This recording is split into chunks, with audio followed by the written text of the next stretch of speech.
ছাত্ৰ ছাত্ৰীসকল, আজি আমি নৱম শ্ৰেণীৰ বিজ্ঞানত সন্নিৱিষ্ট নিউটনৰ গতিৰ সূত্ৰসমূহৰ বিষয়ে চমুকৈ আলোচনা কৰিবলৈ আগবাঢ়িছোঁ। নিউটনৰ সম্পূৰ্ণ নাম আছিলে ছাৰ আইজাক নিউটন আৰু এখেত আছিল এজন বিখ্যাত ইংৰাজ বিজ্ঞানী তথা গণিতজ্ঞ। নিউটনে প্ৰধানকৈ গতি বিষয়ক সূত্ৰ আৰু মহাকৰ্ষণৰ সূত্ৰ আৱিষ্কাৰ কৰি পৃথিৱী বিখ্যাত হৈ পৰিছিলে। আজি আমি আমাৰ পাঠত গতি বিষয়ক সূত্ৰসমূহ আলোচনা কৰিম, কিন্তু তোমালোকৰ পাঠত মহাকৰ্ষণৰ সূত্ৰটো আমি পাছলৈ পঢ়িবলৈ পাম। এতিয়া প্ৰথম সূত্ৰলৈ যাওঁ। প্ৰথম সূত্ৰটো হ'ল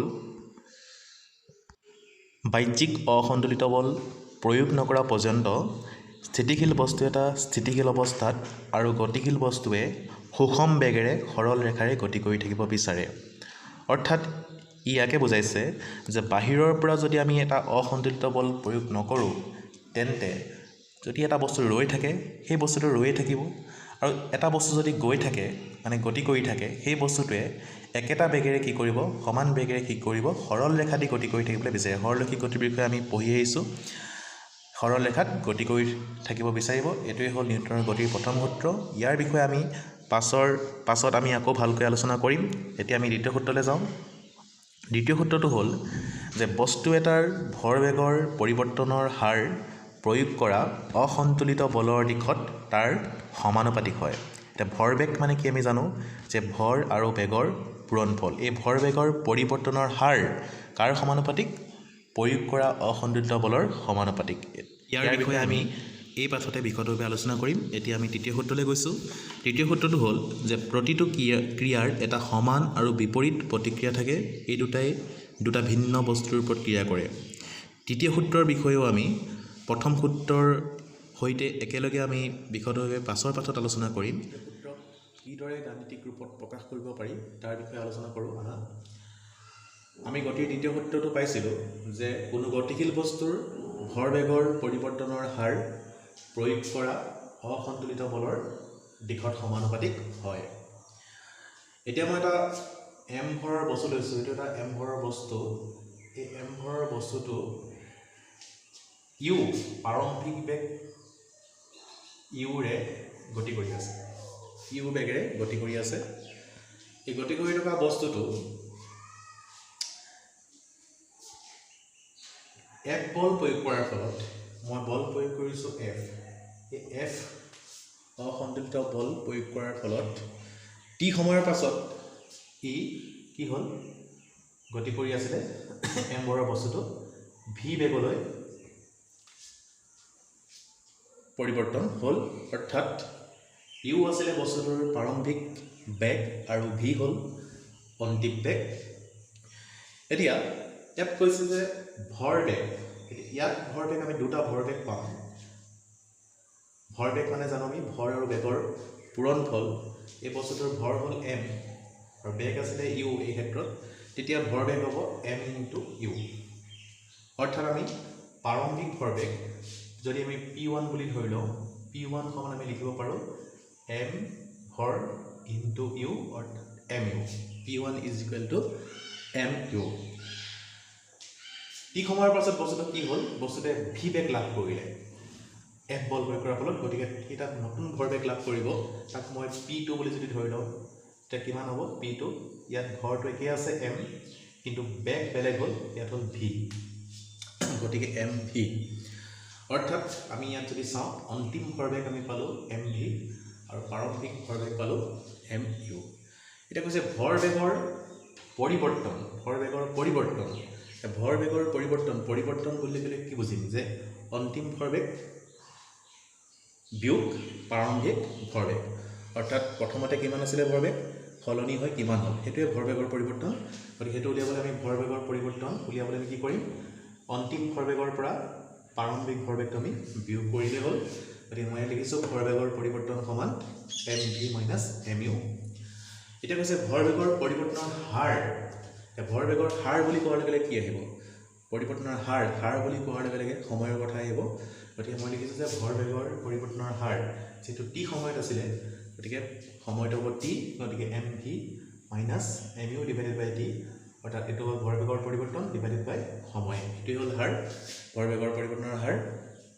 এতিয়া আমাক দ্বিতীয় সূত্ৰটোৱে কি কৈছে যে ভৰবেগৰ পৰিৱৰ্তনৰ হাৰ প্ৰয়োগ কৰা অসন্তুলিত বল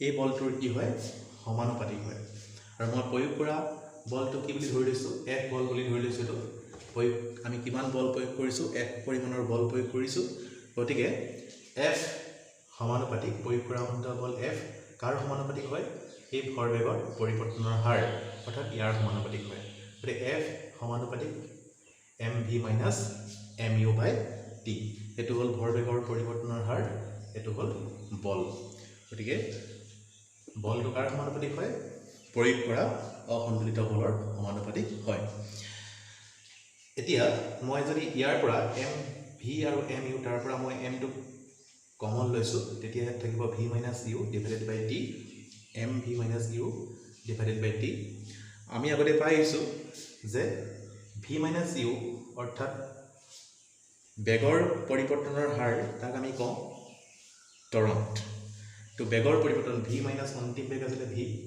প্ৰাৰম্ভিক বেগ যদি ইউ হয় হাৰটো হ'ল যদি উলিয়াওঁ V minus U by T গতিকে ইয়াক আমি কি বুলি ক'ব পাৰোঁ V minus U by T জেগাত আমি কি লিখিব পাৰোঁ এ লিখিব পাৰোঁ এই গোটেইটোৰ জেগাত মই এ লিখিব পাৰোঁ গতিকে F is প্ৰপ'ৰ্চনেল two M A এতিয়া এই সমানুপাতিক চিনডাল যদি মই উঠাবলৈ হয় আমি জানো তাত সমানুপাতিক ধ্ৰুৱক ব্যৱহাৰ কৰিব লাগিব আৰু মই সেই সমানুপাতিক ধ্ৰুৱকটো লৈছোঁ কে এটা সমানুপাতিক ধ্ৰুৱক গতিকে F is equal to K M A আমি এইদৰে নিউটনৰ দ্বিতীয় সূত্ৰটোক গাণিতিক ৰূপত প্ৰকাশ কৰিব পাৰোঁ এতিয়া ইয়াৰ পৰা